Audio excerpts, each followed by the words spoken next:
unique problem that we can often expect when it comes down to TCS Digital. The problem we're going to look at.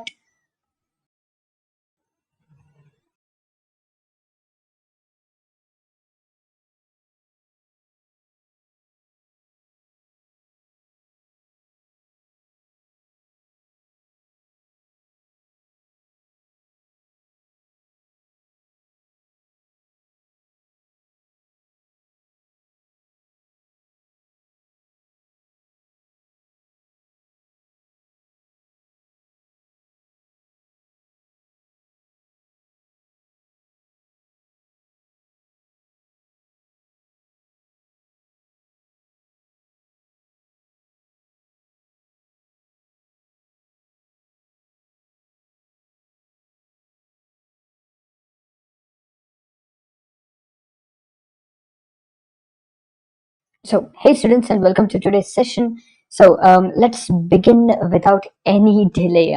We're very sorry on our end that we have had a couple of glitches, a couple of technical issues by which we couldn't connect through to YouTube server. So, I hope you guys are gonna bear with about 15 minutes of time, unfortunately, that we had to bear with.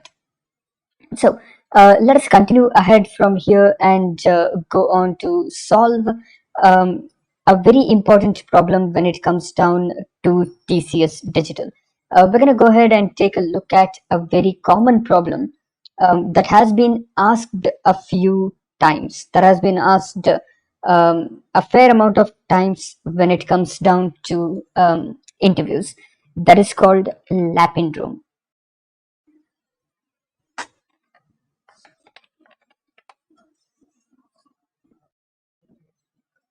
So the idea of a Lapindrome program is that you have a little string, you have one particular string, and you're gonna have to do the following performance, following little data analysis within the string, where you're gonna have to figure out if a particular string is, let's say, a Lapindrome or not. So the way we can figure out if a string is Lapindrome or not is a pretty simple logic. We just have to take up the string. Let's take one simple string for our understanding very quickly. Let's say this is the string I'm going to take, something like race car. So the moment I take a string like, let's say, race car, you immediately are going to say that, hey, I know this. This is a palindrome. It's something I know well about. It's a palindrome. I know this well. But we're not talking about palindrome. The problem isn't about palindrome exactly. The problem we are working on is something called lapindrome. And here's exactly what lapindrome means. Now observe this.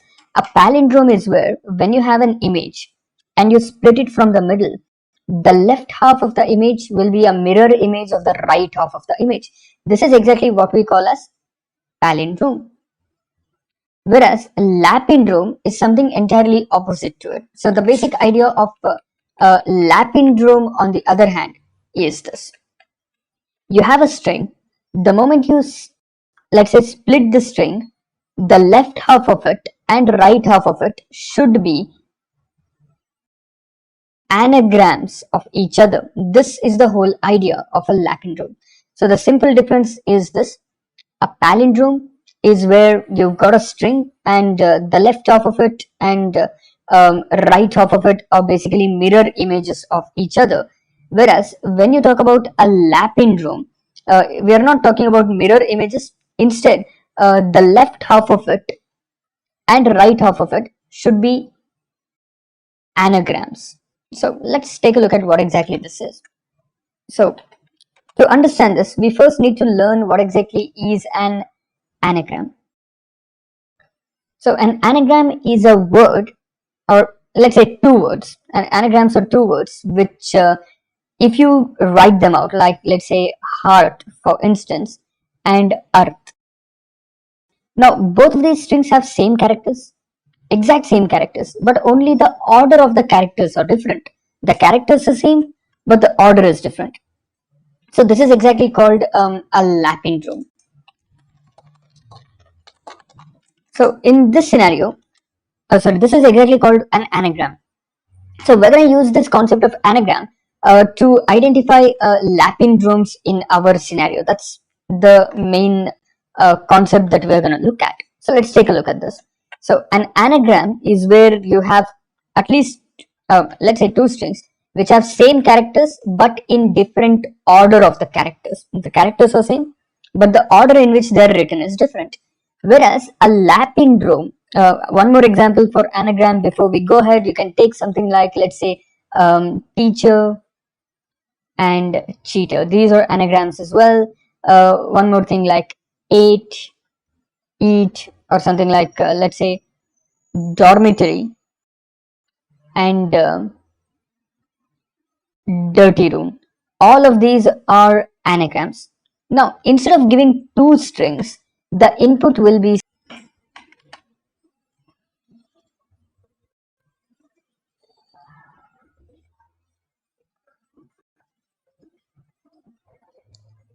So if we look at all of these things, it's pretty clear to see that only three of them are palindromes, or in other words, only three of them are lapindromes, not all four of them. So we can see that the first one is a lapindrome. We have noon and noon.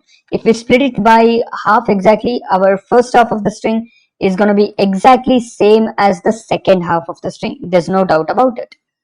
When we look at the second string, we split it based on the center. So whatever is left and whatever is to the right, again, they're basically going to be, in other words, anagrams of each other.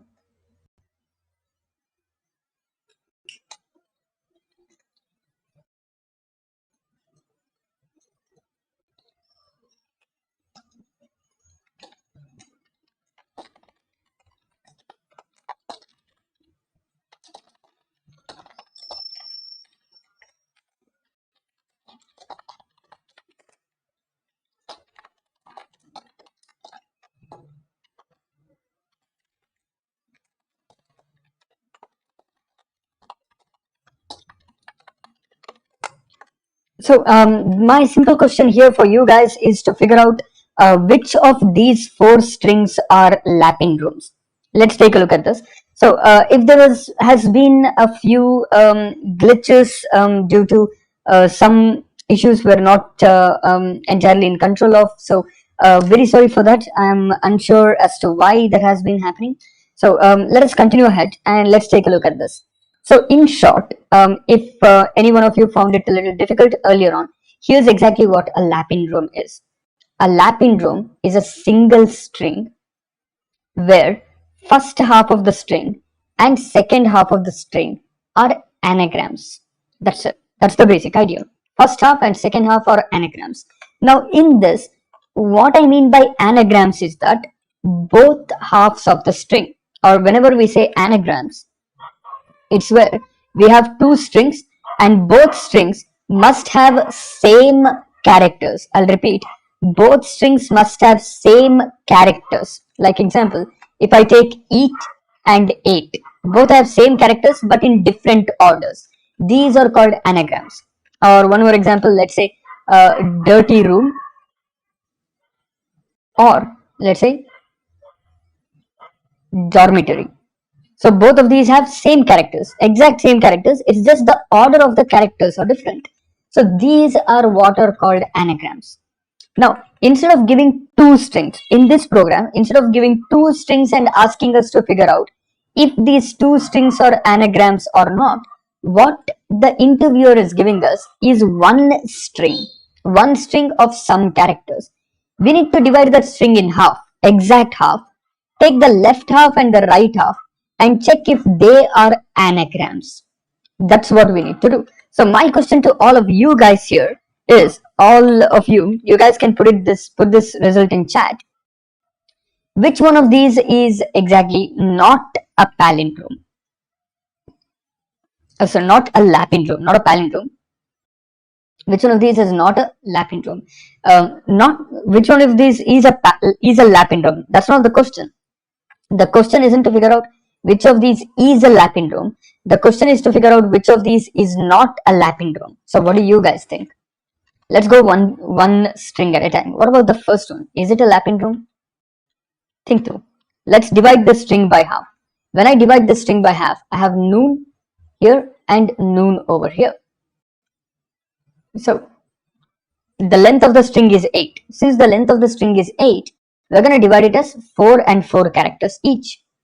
So the left half is an anagram to the right half. So that is right. That's absolutely correct.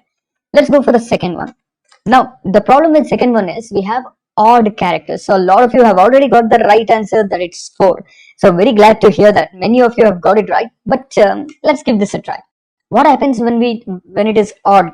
You see, when it is odd, I can take the middle character in both places, right? I can take heart I and I heart.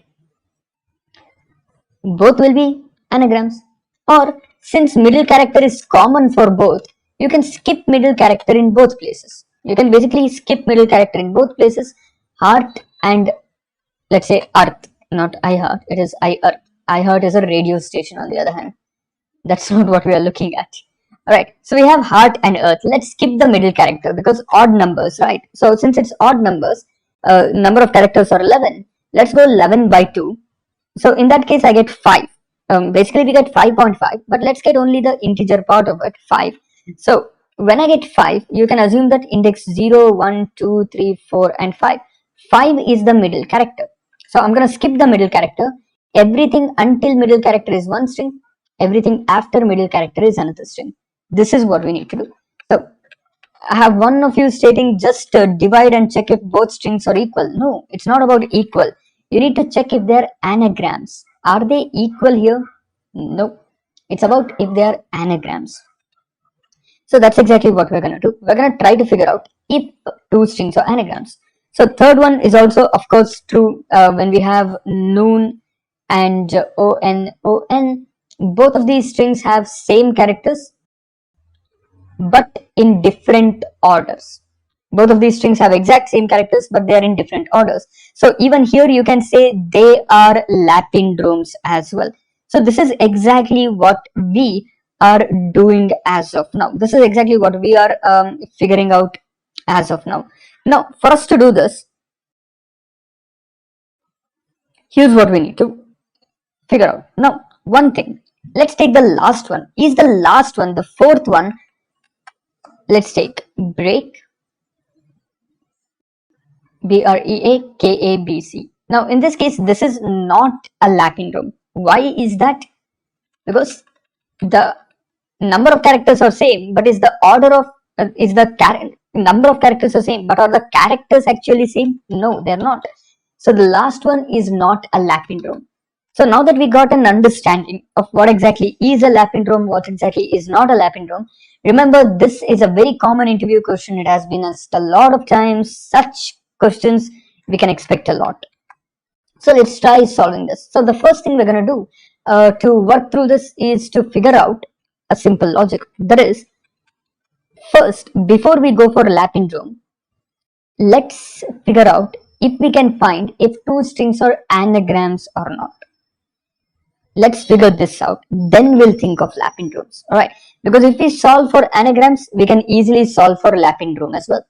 So let's try to figure out how to find out if two strings are anagrams. So I'll take two strings here. I'll take one as heart and another one as earth. Now what I want you guys to do in live chat is give me your solution, your possible solution of how exactly are you going to figure out if they are anagrams. Think of it. I just need what logic would you use in reality. Like you could use something like I will check if I'll sort them or check them. Or you may have tens and tens of logic. I'm not going to give any logic ideas. I want to figure out what would be your logic, what would be your solution, because each one of us may have a different solution. And I'll tell you guys for each of the solution, what is your time complexity? Is it good? Is it bad? How can we improve it? And which one shall we use as a technique? I'll explain this to you guys. Now let's give this a try. So I request all of you to let me know. Let's see how many of you can figure it out. I have one response already stating that we can use ASCII code. So we can use ASCII code in a certain way, like because you know that if you have a simple string, like let's say ABC and CAB.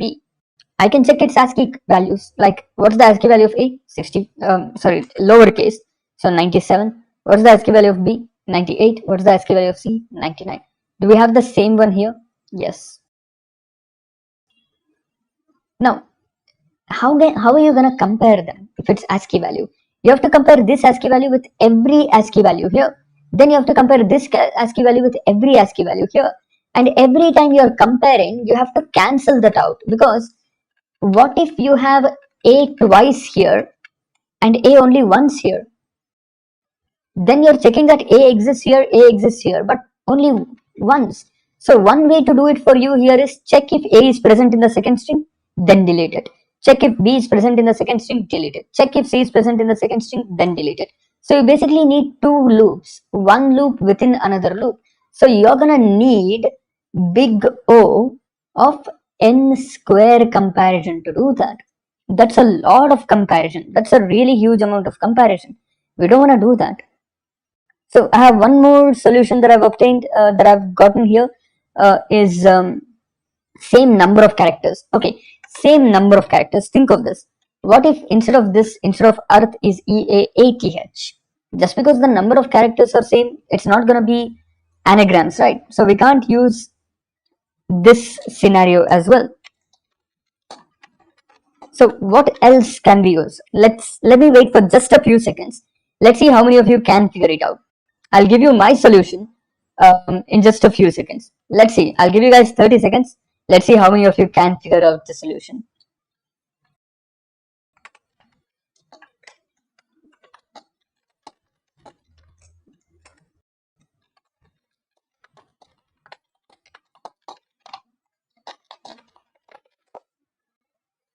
So we've got a few answers. So let's forget this entirely. Whatever answers we've got, let's try working through that.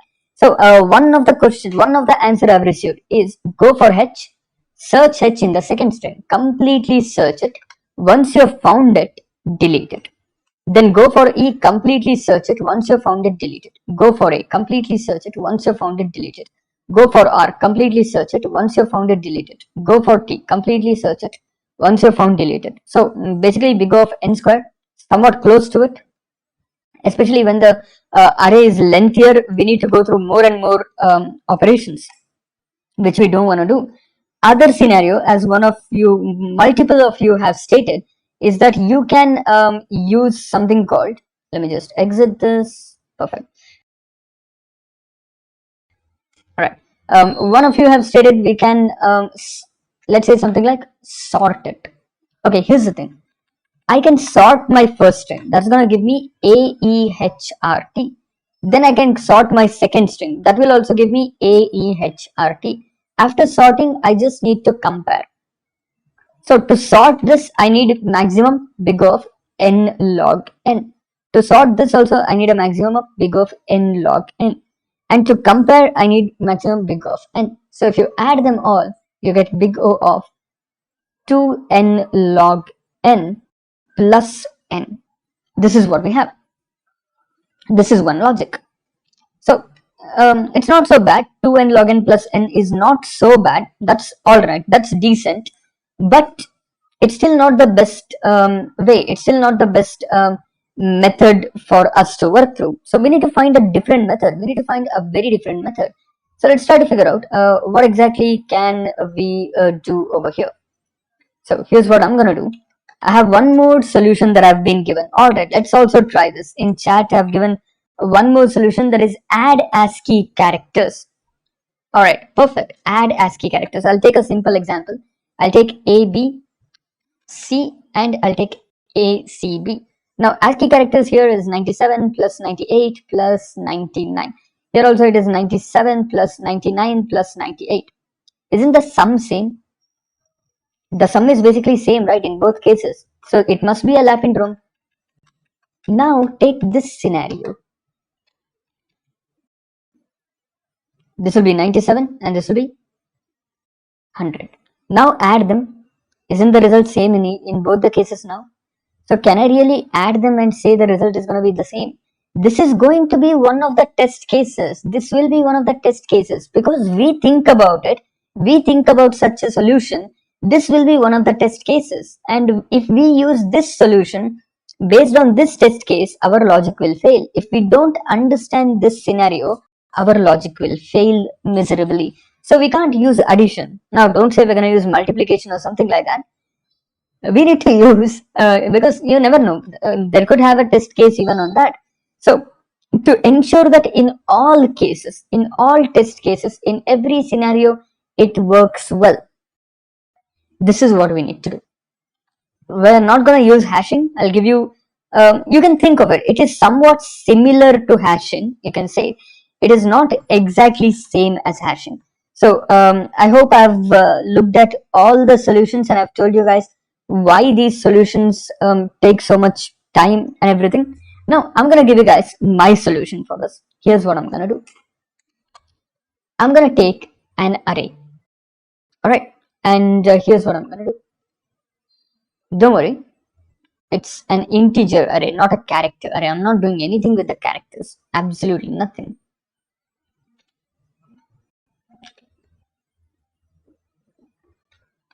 Now, the string I'll take here is, let's say, Z A A P, and here I'll take P A A Z. This is my first string. This is my second string.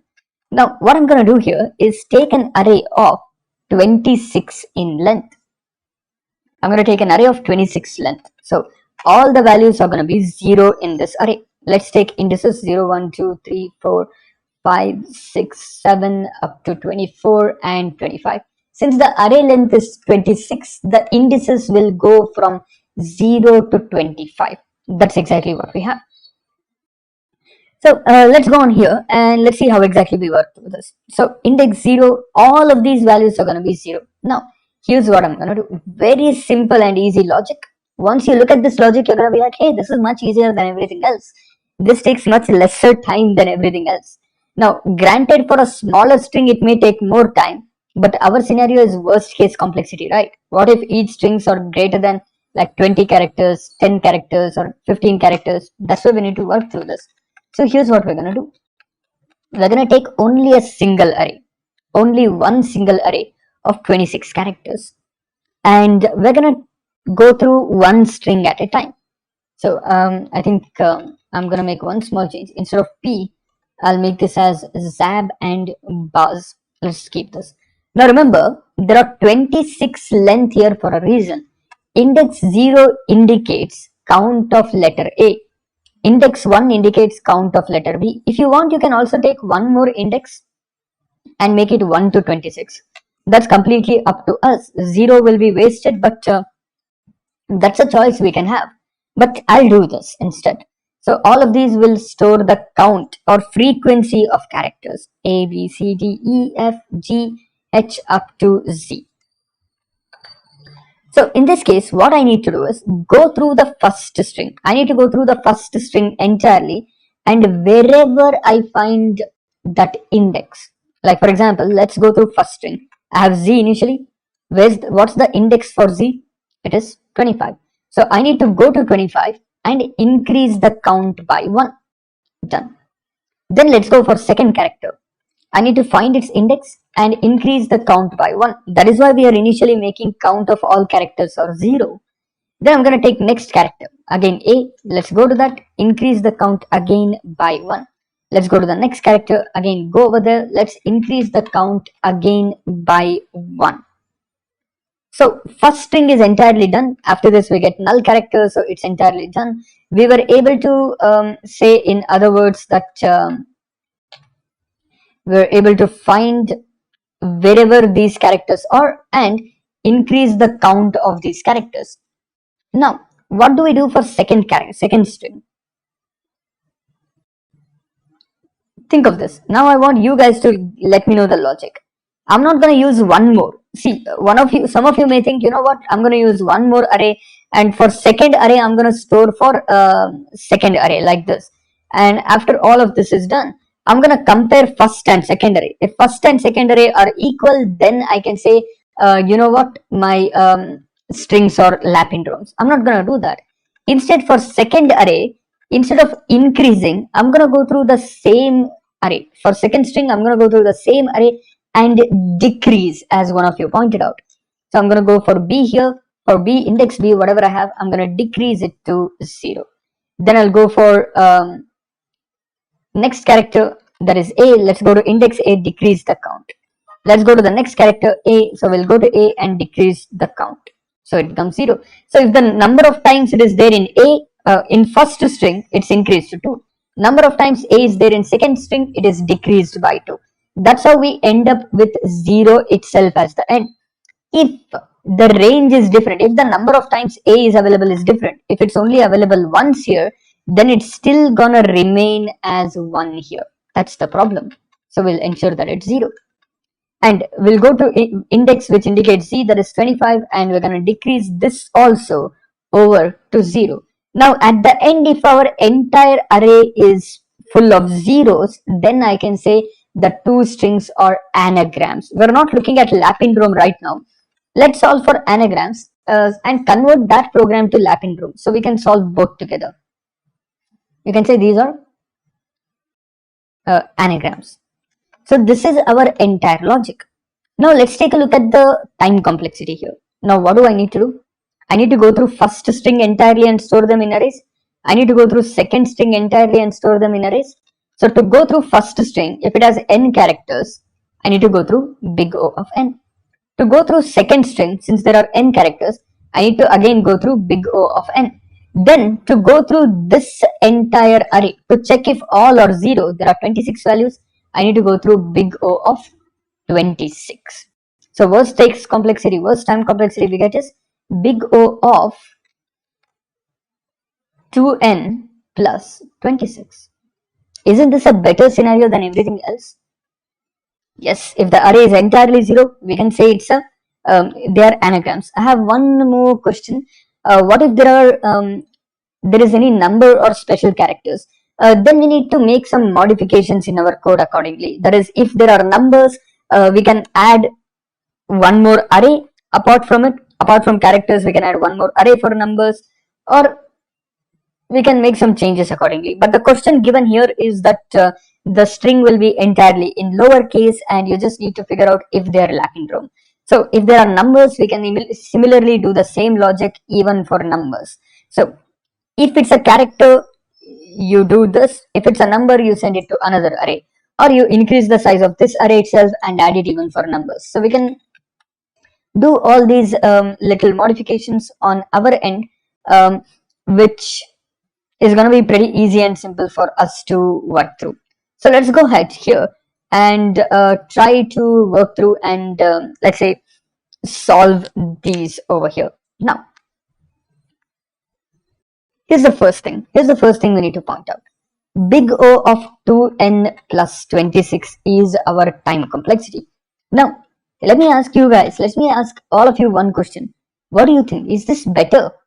Do you think this is better than something like big O of 2n log n plus n or something like that? This was the one when we sorted, right? To sort two arrays, I need to use 2n log n. Then I have to use plus n. Doesn't this seem to be larger than this? Especially when n becomes larger, especially when number of characters keep increasing, of course. Whereas in this case, when number of characters keep increasing also, the second part remains constant. It's always going to be 26. It's never going to change. So this is where we can say that, you know what, this seems to be a better method, especially when strings become longer. Of course, granted and agreed, there's one little problem where we have an extra space complexity of 26. There's an extra space complexity here. Agreed with that. But apart from that space complexity, we are reducing time. That is the major concern for interviews, right? That's the major concern for all interviews, that we need to make sure that our programs run in the least time possible. That's exactly what we're gonna do. Now,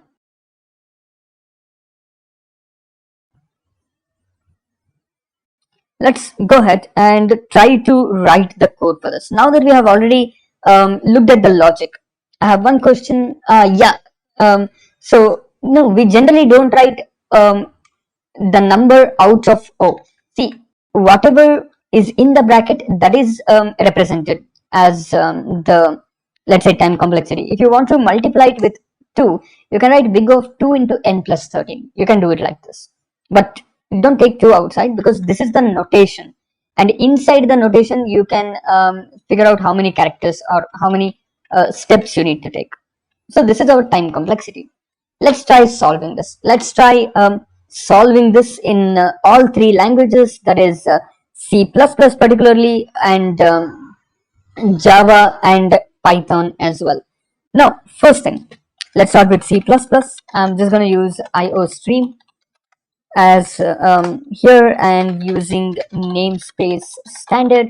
Remember, the program we're trying to solve right now is anagrams. This is to find out if 2 strings are anagrams. Once we find out 2 strings are anagrams, we're going to convert that into, let's say, LAPINDROME code later on. It's not going to be a difficult thing. It's a pretty simple and easy thing. So let's not worry about it. So let's go ahead and try this out. So we're going to use our main function, and we're going to create our own function. Again, it's completely up to us. If you want to create your own function, you can. And in many interviews, if you go through certain websites like, let's say, HackerRank, HackerEarth, which many companies use, they're not going to give you main function. They're not going to give you any other functions. Instead, they're going to give you one separate function. You shouldn't change any code in that function. Like, they're going to give something like int anagrams, where you're reading 2 strings. They're only going to give you this code, this much code. Int anagrams of where you're going to need to read 2 strings. You can add any header files along with it if you want. They're not going to give you main. That will be added by them. They will send the input to this particular function. They will only give you the option to write in this function where they're sending 2 strings, either as character array string 1 and character array string 2, or as strings in C++. Either one of these, where they will send it, and you just have to figure out if they're anagrams. If they're anagrams, return something like 1, indicating they're true, that it's true that they're anagrams. Otherwise, return 0, indicating that it's false, that they're anagrams. So sometimes you can even expect questions like this. So what we're going to do is create a function-based or module-based program itself this time, where we're going to send our data over to anagrams function. So first thing we need to do is read the 2 strings. We need to read 2 strings from the user. So simple, we need to create 2 strings. Now, in this case, there's one little problem. We don't know the length of the string that we need to read. So in that case, using character arrays is a little bit dangerous. It's slightly dangerous. So we can solve that by possibly using objects, possibly using a special data type that we have within C++ called string, which is a class. We can basically create, let's say, a simple object of the string class. So that's exactly what we're going to try to do. Let's see how exactly we're going to work through this. Now remember, the way character arrays work and the way strings work in C++ are different. Just to make sure that everybody knows this, please just observe this. I'll remove this function for now. Let it be. We're not calling that function anyway. Let me take a character array of, let's say, 10 length or something like that here, so that every one of us can get to understand this before we get to know why exactly there are some changes. Equals, let's say, hello. And if I print array of 0, pretty simple, you get your first character, that is H. So of course, since we are working with C++, we also need to ensure we have int main everywhere. So let us also change that, because it compulsorily requires, these compilers compulsorily require that. And of course, there's an int over here. We're not returning anything. We'll just also return 0 here. So just to ensure that we are doing something, we're returning some value by default. Instead of nothing, we're just returning something over here. So that's exactly what we're doing here. Now, let's quickly take a look at this and let's see what exactly happens. So I have one question, can we use inline? See, inline functions can only be used when you have very small functions, because you can replace that statement right there. When it's larger functions, replacing statements like that won't make much sense. When it's a very small function, you don't need overhead. To avoid overhead to call functions when functions are very small, like you have a function to just add two numbers, like there's more overhead to send two numbers and receive the results and everything. So that is where you can use something like inline. So let's run this. We get the first character, that is H. We can easily see that over here. Now let's take this instead as a string str equals hello, and I'm going to print str of 0. Let's compile this, let's run this. It prints H as well. Only in C++, remember this, only in C++ with string class. Whenever you create an object of string class, you can access index as well. When it comes down to Java, you cannot access index when you use an object of string class. We need to use a different let's say a different way to do that, because string class does not have, it's an object of a class, you can't access indices. Only in C++ we can do this particularly, luckily, so we can directly use this. So we're going to take two strings, we'll call it a string str1 and string str2. So let us read these two strings. Cin, let's say string1, and cin, let's say string2, and we just have to read them over here. Now, if you really want to use character array only, there's another way, just so that we can all know. If you want to work through only in C++, um, and you want to read a character array of any length, because you don't know what will be the length of it entirely. So you can just create a character array as a pointer and read it within it, just like we are receiving pointers within this function. So these are something that are completely valid for us to use. So in most scenarios, since it's going to be interviews like Hacker Rank, Hacker Earth, and everything, in all of these examples, as far as we have seen, as far as we have observed, most of the cases, the questions are given, or parameters are sent or received in the objects of classes itself, like strings and everything. So we're going to read this as string str1 and string str2. Now, just to ensure we are able to print this, let's just print something like str1 and str2 and go to next line. Let's see if our program works, just for our understanding, just to ensure that all of us get to know this basics. So I'll write hello and world. Now, is it printing anything? No. Why? Because we are not calling the function. Let's call the function. Important thing to do. Anagrams of str1 comma str2. And remember, this anagrams function is going to return a value. According to our logic, we return 1 if the strings are anagrams, else 0. That's it. So let's try this out. If I write hello and world, I'm supposed to get hello world. Both strings we're able to read here. That's fantastic. We have got the strings read here. Now, we need to create an integer array of 26 elements, and we need to make all of them as 0. So if I create an integer array of 26 elements, like integer array of 26, and if I use a for loop for like int I equals 0, I less than 26, I plus plus, I need to make each array of I, each value will be 0 is what I need to make. Now, this is going to be an expensive task, because I need to repeat this 26 times, right? Even though it's constant, it's a slightly expensive task in our code.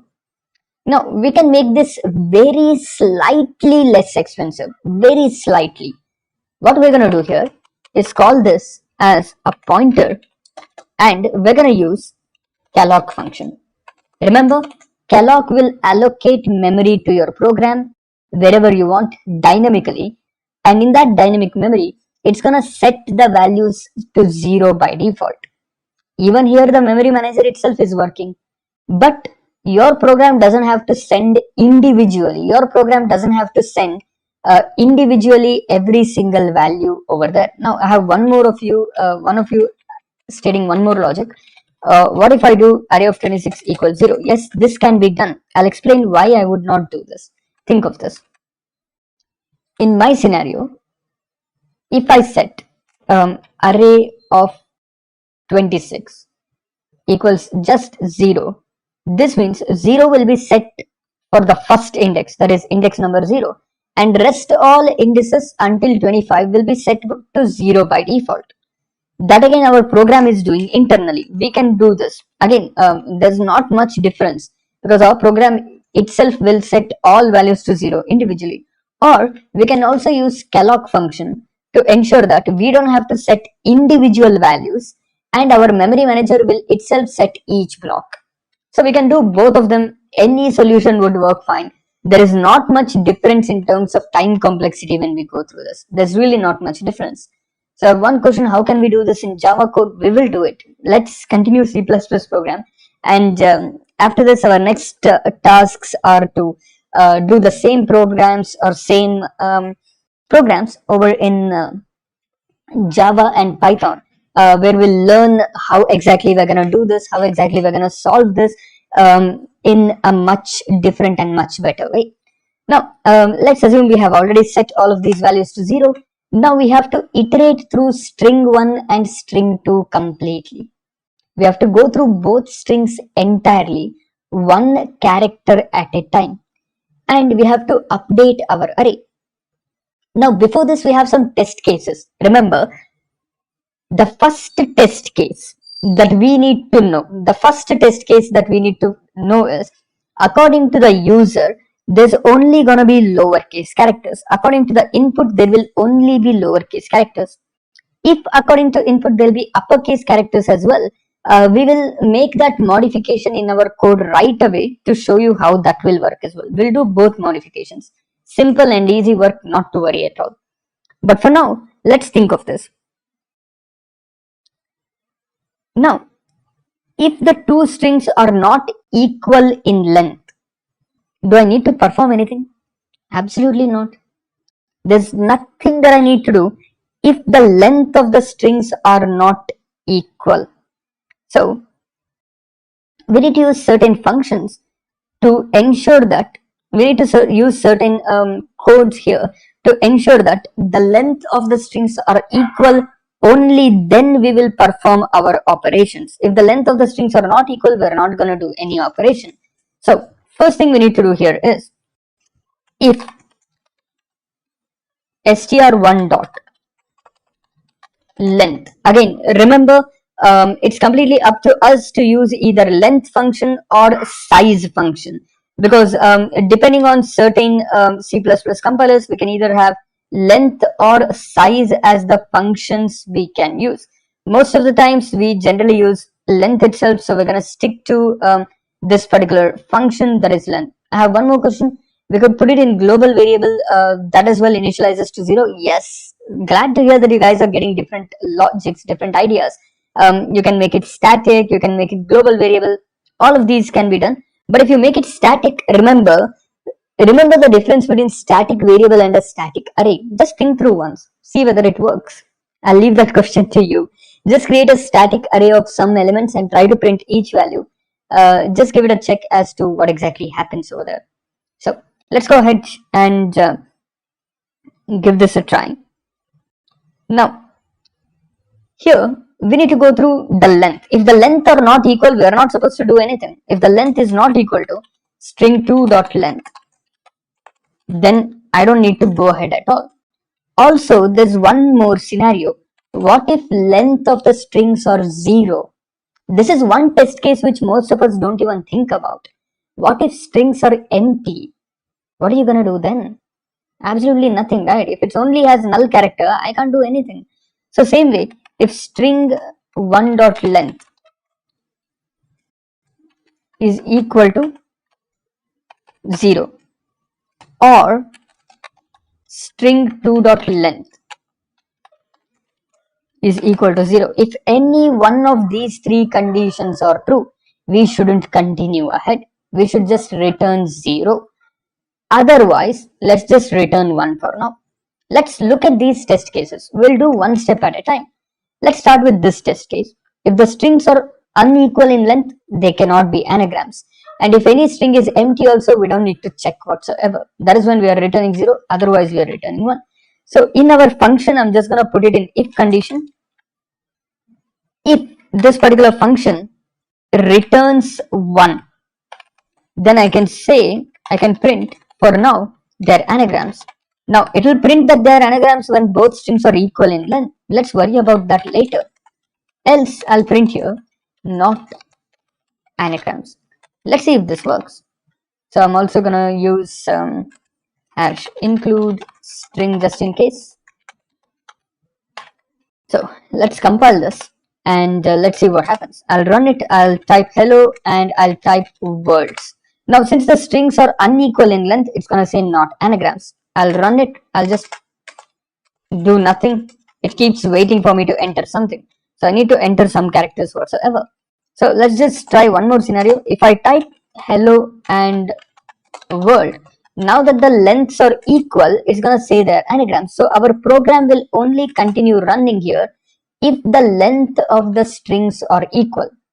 Now, why did I give length equals 0? Assume in interview, you are only given this function. You are only given the option to fill this function. Nothing else. You're not going to be writing main function, nothing. You're only writing this one function.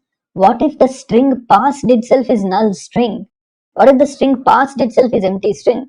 We need to find a special test case even for that, right? This is what is indicated as test cases. You need to look at all scenarios. What if strings are empty?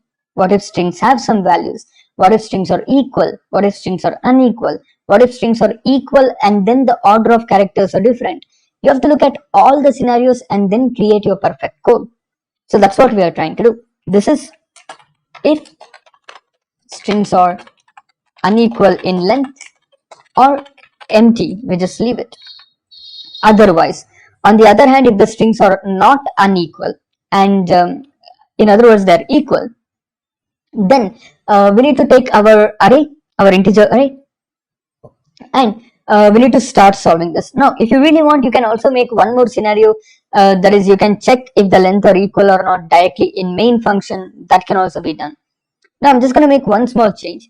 See, I hope everybody knows and remembers this. Everybody joining in the live session today hopes and knows this, that if condition, according to any programming language, 0 is considered to be false, any non-zero value is considered to be true. According to our function, we are either returning 1 or 0. If we return 0, this becomes entirely 0. That means it's automatically going to go to else. If we return 1, that means it's considered true. It's automatically going to go within if condition. That's our code that we have. So I can directly write if the function returns a non-zero value, go print this. Otherwise, just go print this. So that's all we have done here. Now let's take a look here. Now that the strings are equal in length, I need to go through each string at a time and I need to update our array. Now remember, according to the question, our strings will only have lowercase characters. That we're going to take into our advantage to solve this logic. So we're going to go through one string at a time. So I'm going to use for int I equals 0, I less than string1 dot length and I plus plus. So for each character of string1, what do we do? This is where I'm going to ask you guys the question back. So we have string1 characters over here. Let's assume this is our string1, that is ZAAB. So what do I need to do for each character? This is where you guys come into play. You guys will help me write this code because I don't know C language. All of you guys in live chat will help me write this program now. So the first thing here is, this is our string1. I need to go through each character of the string1, every single character, index 0, 1, 2, 3, all of these. And for each character, I need to figure out which index they represent.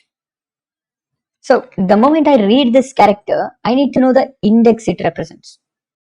So let's just take a look at this. A indicates 0, B indicates 1, C indicates 2, D indicates 3, and so on. This is the logic that we have. So how are we going to make this into code? How are we going to convert this into code? Let's think about it once. First up, ASCII value of lowercase characters is 97 to 122. This is what we have. 97 to 122 is the ASCII value of characters that we have. Now, if I have 97, it should become 0. If I have 98, it should become index should be 1. If I have 99, so let's take a look at this. So I've got few different answers from all of you. So a lot of you have given me a few different answers. So some of you have stated that we can use the logic where we can use Python dictionaries, but we are not using Python in our case here. We are using C++. So we need to figure out what we're going to do with C++ on the other hand. So let's take a look at this. In this scenario, yes, as one of you pointed out, absolutely right. We're going to take this ASCII value and subtract 97. Perfect. So whichever character we have, it doesn't matter. Whether we have a character A or whether we have character Z. We just are going to perform minus 97. A minus 97 is going to give us, the value of A is 97 itself. Minus 97 will give us the index that is 0. Z minus 97, that is 122 minus 97 will give the index that we require, that is 25. So this is how we're going to do it. So to get that index, our logic is pretty simple. That is str of I, string 1 of I, minus 97. This is our index. I hope this is simple and clear. So if our string is ZAAP, to go to an index, I need to use str of I. Whatever is this index value, whatever is the value within index I may be 0, 1, 2, and 3. Within this index, whatever is the value within the string, we're going to take its ASCII value, we're going to subtract 97, and this will be the index of our array. Take this scenario, Z is 122. 122 minus 97 will give us 25. That will give us the value. Simple, right? Or in the case of A is 97. 97 minus 97 will give us 0. And that will give us index 0 where we need to update A. So the index that we need to update is string of I minus 97.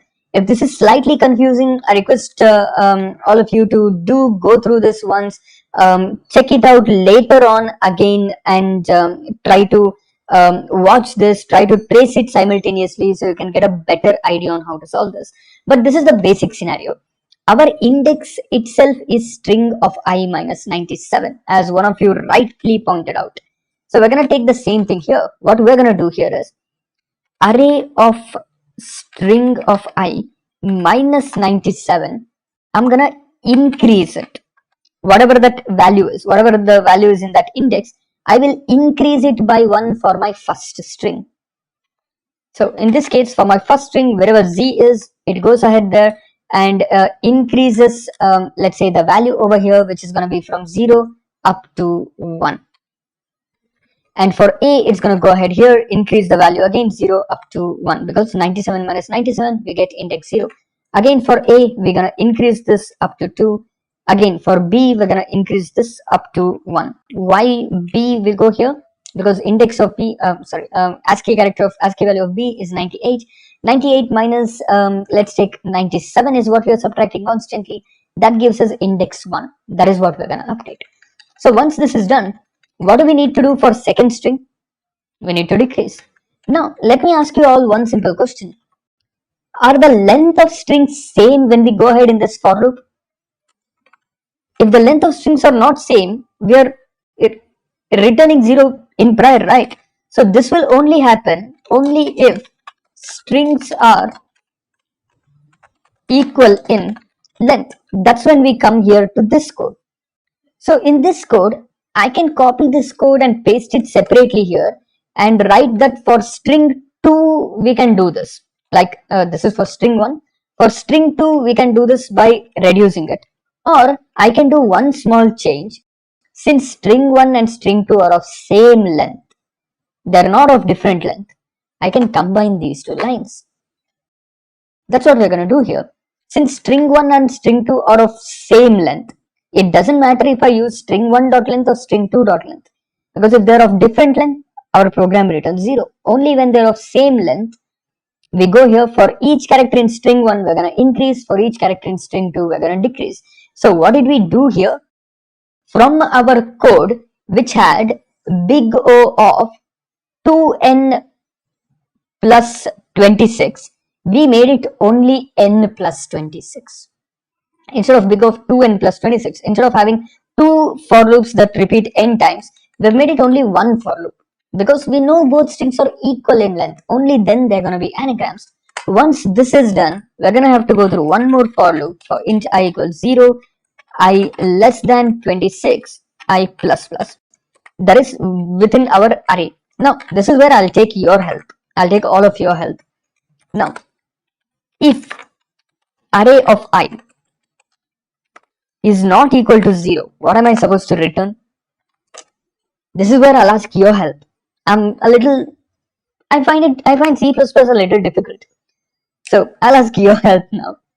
So at the end, we have increased in array for the first string, we have decreased in array for the second string. Once this is done, we go through our entire array. In our entire array, if any of the value is non-zero, what does that mean? Are they anagrams? Absolutely no.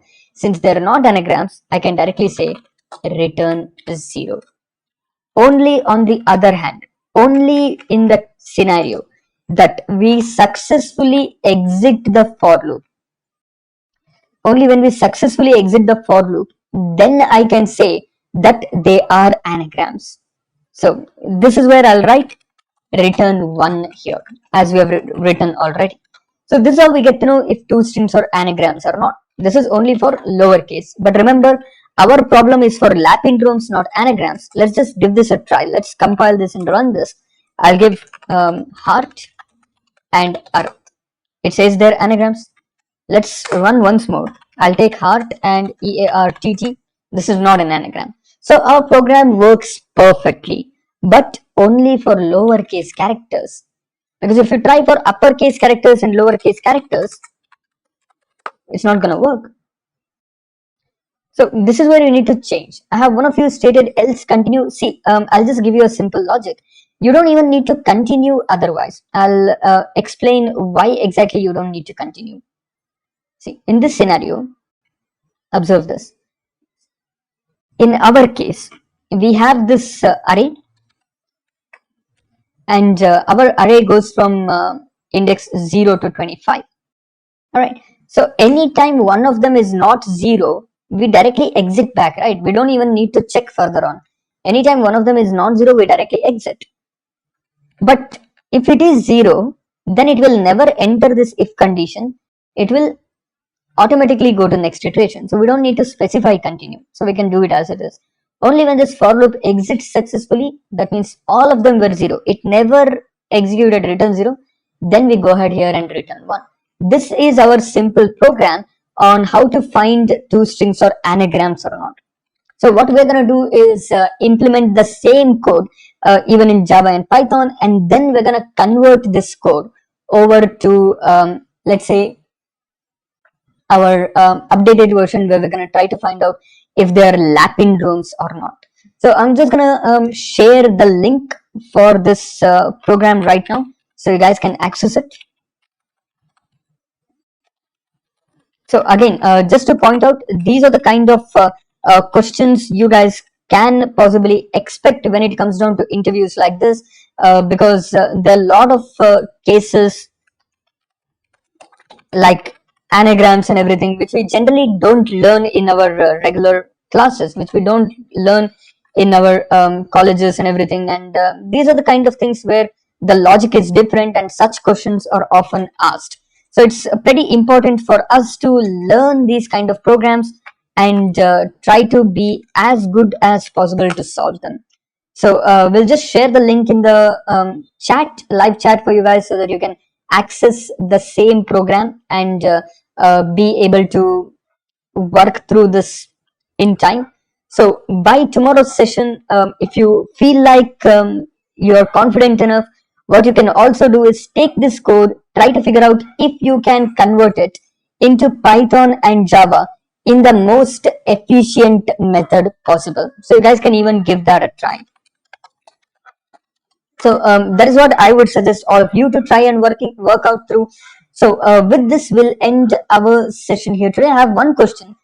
Among difficult and moderate questions asked, is this difficult or moderate? See, here's how you define difficult and moderate. Generally, when you talk about difficult and moderate, moderate is somewhat to an easy level. Difficult may include this kind of problems like lapindromes, or difficult may also include something with other data structures like set and everything else. So you may just get lucky enough that you get one easy and one moderate, or one moderate and one difficult. It purely is the luck of the draw. You can't guarantee things as it is. So that's one thing that I would always suggest, because we can't guarantee. So it's always good to learn as many kinds of programs as possible.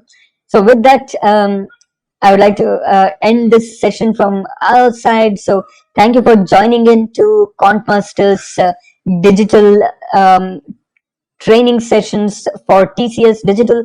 That is live via YouTube, where we have a very interactive session with you guys. So we'll catch up in the next session tomorrow, same time. And until then, give it a try to convert these programs into Java and Python, and let's see if we can do that.